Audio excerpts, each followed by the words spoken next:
أعوذ بالله من الشيطان الرجيم. بسم الله الرحمن الرحيم. إن أصحاب الجنة اليوم في شغل فاكهون هم وأزواجهم في ظلال على الأرائك متكئون لهم فيها فاكهة ولهم ما يدعون سلام قولا من رب رحيم سلام قولا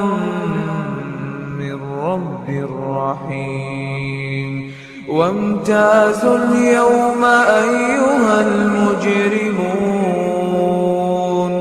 ألم أعهد إليكم يا بني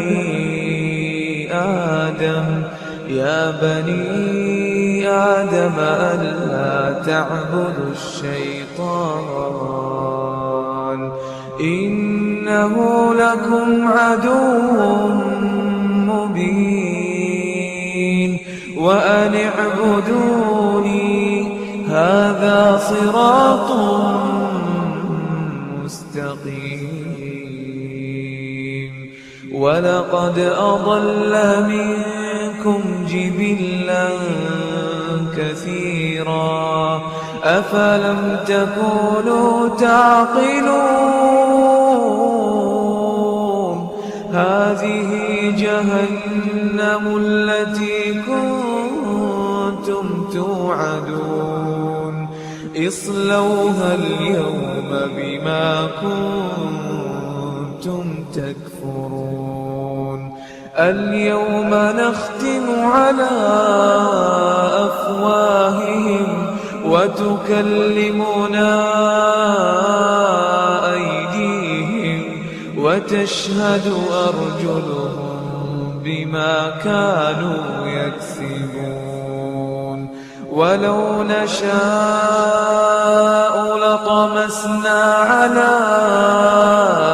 أعينهم فاستبقوا الصراط فأنى يبصرون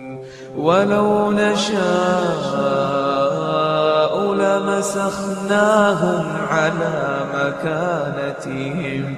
فما استطاعوا مضيا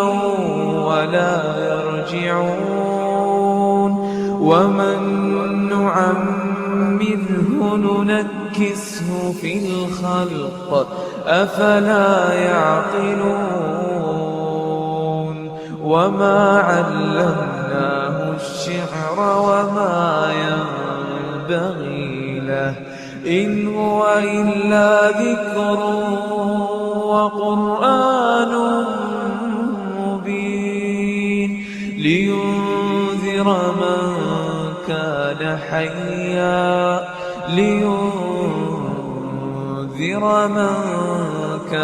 حيا